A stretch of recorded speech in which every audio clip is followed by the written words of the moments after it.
मैं नहीं चाहता हूं कि मेरे देश के नौजवानों को अब विदेशों में पढ़ने के लिए मजबूर होना पड़े। मध्यम वर्गीय परिवार के लाखों करोड़ों रुपया बच्चों को विदेश पढ़ने के लिए भेजने में खर्च हो जाए।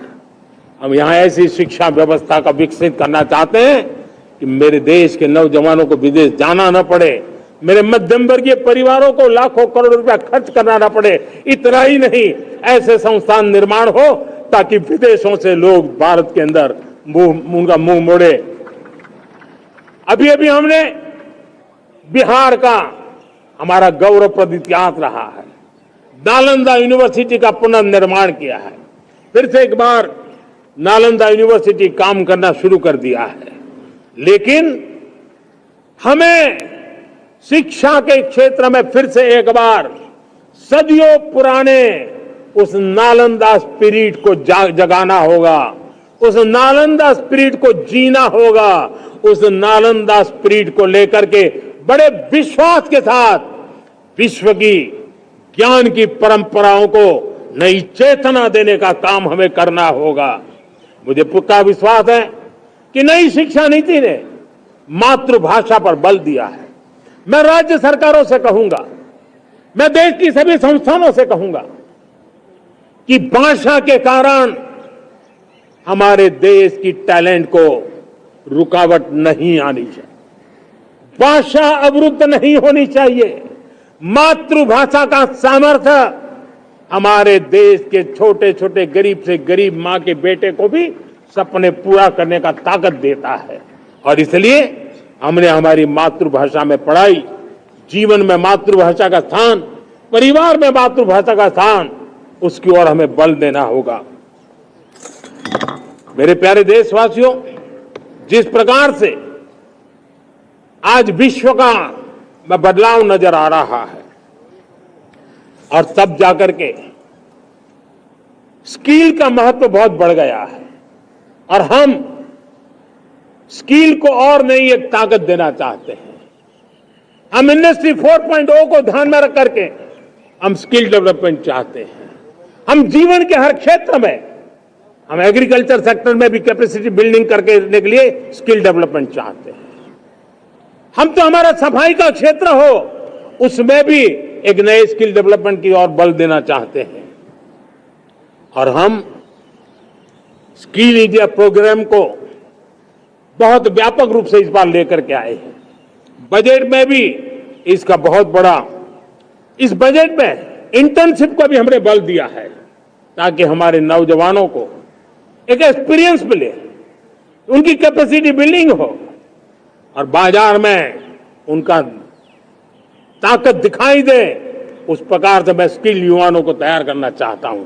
और जिसे कई बार, और दोस्तों, आज विश्व की परिस्थिति को देखते हुए मैं साफ साफ देख रहा हूं कि भारत का स्किल्ड मैन पावर जो है, हमारा स्किलफुल जो नौजवान है, वो ग्लोबल जॉब मार्केट में अपनी दमक बनाए।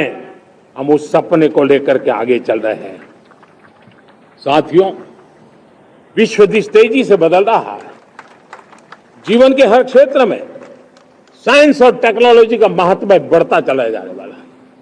हमें साइंस को बहुत बढ़ देने की आवश्यकता है।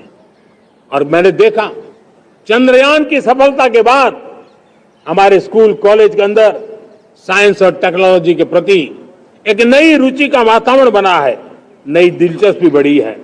तब हमारे शिक्षा संस्थानों ने ये जो मनोभाव बना है उसको नर्चर करने के लिए आगे आना होगा। भारत सरकार ने भी रिसर्च के लिए सपोर्ट बढ़ा दिया है। हमने ज्यादा से ज्यादा चेस स्थापित किए हैं। हमने नेशनल रिसर्च फाउंडेशन बना करके हमने उसको एक कानूनी परिवेश में ला करके स्थायी रूप से एक व्यवस्था विकसित की है ताकि रिसर्च को लेकर के निरंतर बल मिले और ये रिसर्च फाउंडेशन उस काम को करे। मेरे बड़े गर्व की बात है कि बजट में हमने 1 लाख करोड़ रुपया रिसर्च और इनोवेशन के लिए हमने देने का निर्णय किया है ताकि हमारे देश के नौजवान के पास जो आइडियाज है उस आइडियाज को हम जमीन पर उतार पाए। साथियों, आज भी हमारे देश में मेडिकल एजुकेशन के लिए हमारे बच्चे बाहर जा रहे हैं। वैसा का हमारे बड़े बहुत ज्यादातर मध्यम वर्गीय परिवार के उनके लाखों करोड़ों रुपए खर्च हो जाते हैं, और तब जाकर के हमने पिछले 10 साल में मेडिकल सीटों को करीब करीब 1 लाख कर दिया। आज मैं करीब करीब 25,000 युवा हर साल विदेश में मेडिकल एजुकेशन के लिए जाते हैं, और ऐसे ऐसे देश में जाना पड़ रहा है, कभी कभी जब मैं सुनता हूं तो हैरान हो जाता हूं। और इसलिए हमने तय किया है कि अगले 5 साल में मेडिकल लाइन में 75,000 नई सीटें बनाई जाएगी। मेरे प्यारे देशवासियों, विकसित भारत 2047 वो स्वस्थ भारत भी होना चाहिए, और जब स्वस्थ भारत हो तो आज जो बच्चे हैं उनके पोषण पर आज से ही ध्यान देने की जरूरत है। और इसलिए हमने विकसित भारत की जो पहली पीढ़ी है उनकी तरफ विशेष ध्यान दे करके हमने पोषण का एक अभियान चला है। हमने राष्ट्रीय पोषण मिशन शुरू किया है, पोषण को हमने प्राथमिकता दी है। मेरे प्यारे देशवासियों, हमारी कृषि व्यवस्था को ट्रांसफॉर्म करना बहुत जरूरी है, समय की मांग है।